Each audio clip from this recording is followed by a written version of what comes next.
Laskana police સ્ટેશનના PI દ્વારા mobile સ્નેચિંગની કરાઈ ડેમો કાર્યવાહી. પોલીસ ટીમ પાસે જ કરાવાયા મોબાઈલ સ્નેચિંગના બનાવ. આરોપીઓ કેવી રીતે પળવારમાં મોબાઈલ છીનવી ફરાર થાય છે તેનું કરાયું પ્રેક્ટિકલ ડેમો.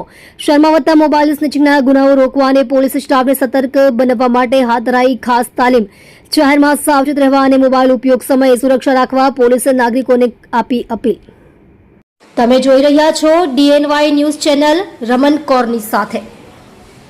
તમારા દ્વારા મોબાઈલ સ્કેચિંગ કરવામાં આવે શું છે? સ્નેચિંગ મારા દ્વારા અને પોલીસની ટીમ દ્વારા સ્નેચિંગ અમે એ અનુસંધાને કરેલ છે કે જ્યારે અમે પેટ્રોલિંગમાં હોઈએ છીએ, ફૂડ પેટ્રોલિંગમાં, રૂટીન પેટ્રોલિંગમાં, ત્યારે અમને જોવામાં આવે છે કે લોકો અલગ અલગ રીતે એટલે કાનની નીચે દબાવીને મોબાઈલ ચાલુ હોય છે, ચાલુ રસ્તા ઉપર મોબાઈલ ખુલ્લો રાખીને આ રીતે નીકળે, બિલકુલ મતલબ અલગ અલગ રીતે બેદરકારીથી રસ્તા ઉપર નીકળતા હોય છે. એની આસપાસ શું થઈ રહ્યું છે એને ખ્યાલ નથી હોતો. સ્નેચરો જે છે એ જેમ વિડીયોમાં બતાવ્યું, આપણે ડેમોમાં બતાવ્યું, એ રીતે ઇઝીલી એના મોબાઈલ સ્નેચ કરીને જતા રહે છે. એટલે એ આને લોકોને અવેરનેસ આવે. બીજું કે ખાસ અમારું કે મીડિયાના માધ્યમથી એ પણ લોકોને કહે કે તમારી આસપાસ શું થઈ રહ્યું છે, તમારા મોબાઈલ જે છે એને હોલ્ડ એ રીતે કરો કે આસપાસ બધા કોઈ સ્નેચ કરીને લઈ ના જાય.